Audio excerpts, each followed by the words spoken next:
Hello everyone, welcome back to the channel. I'm glad to have you here. In the last video we talked about the medicinal properties of the bilberry or blueberry leaves, but in today's video we are going to talk about the medicinal properties and uses of the bilberries or the blueberries, especially the wild ones, because they contain so many antioxidants and so many anti-inflammatory properties that would be great for the immune system. They're great for children, great for adults alike. So we are going to talk about their medicinal properties. First of all, not only are they delicious, but their literally anti-inflammatory properties help because they are one of the most berries that contain these great astringent and immune boosting qualities. Apart from the elderberry berries, the elderberries are actually known for their immune boosting.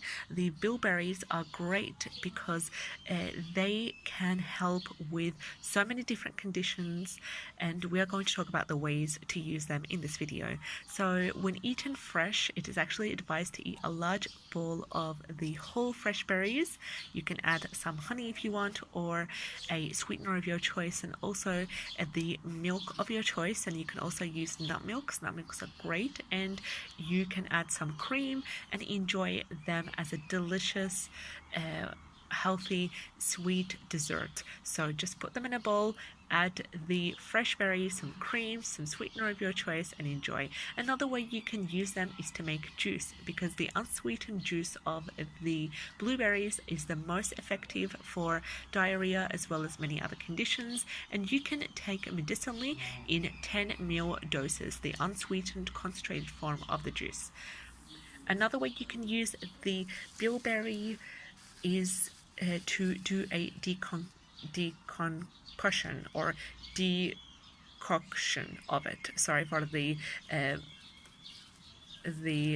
mistakes right here, but you can do a decoction of it by taking 1 glass daily for chronic diarrhea. Another way is using them as a mouthwash. So we've talked about in the previous video about using the leaves as a mouthwash or a anti-inflammatory gargle for ulcers and throat inflammations.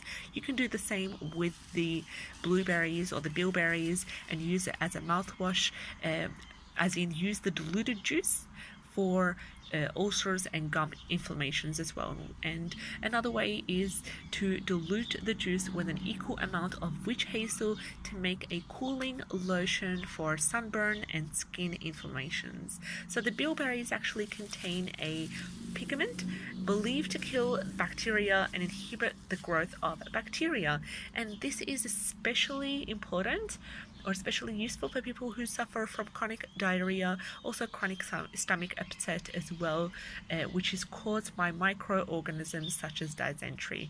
And large quantities of the fresh fruit, however, they can be used as a laxative and have laxative effects. So you need to be quite careful, especially when introducing them to small children. And using the bilberries is one of the most important things to incorporate into your child's diet, because they're literally provide for such a small quantity of bilberries.